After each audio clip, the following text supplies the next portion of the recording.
हमारे साथ खास मेहमानों का एक पैनल जुड़ गया है चर्चा के लिए। सिवात सर, मैं आपसे शुरुआत कर रही हूं और क्योंकि लगातार हम चर्चा कर रहे हैं कि युद्ध का नया चैप्टर जो है वो आगे शुरू हो चुका है, तो सिवात सर आप क्या मानते हैं, क्या ये वाकई और ज्यादा अग्रेशन में आगे बढ़ेगा यूक्रेन इस शहर पर कब्जा करने के लिए?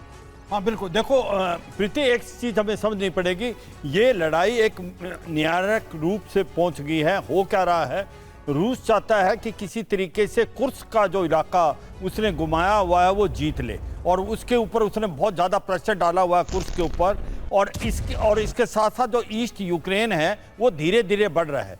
और अब यूक्रेन क्या चाहता है कि यूक्रेन सोचता है कि ओनली वे कि उसको रिक्वायर कराया जाए कि आप उसके अंदर जो मेन टाउन्स हैं, जो एनर्जी सेक्टर्स हैं, जो लॉजिस्टिक हब सेंटर हैं, उन पे हमला किया जाए। तो ये रस्तोव है, ये एक logistic hub centre east Ukraine में जो लड़ाई हो रही है रशियन फोर्सेस को, वो वहाँ पर फीडर ग्रुप है। तो रस्तोव इसलिए सेलेक्ट किया गया है, और अगर रस्तोव पे नुकसान होता है तो फिर जो पब्लिक है रूस की, उसको भी लगने लगता है कि हो सकता है यूक्रेन अगले हमले कि आपके और या ड्रोन हमले करेगा।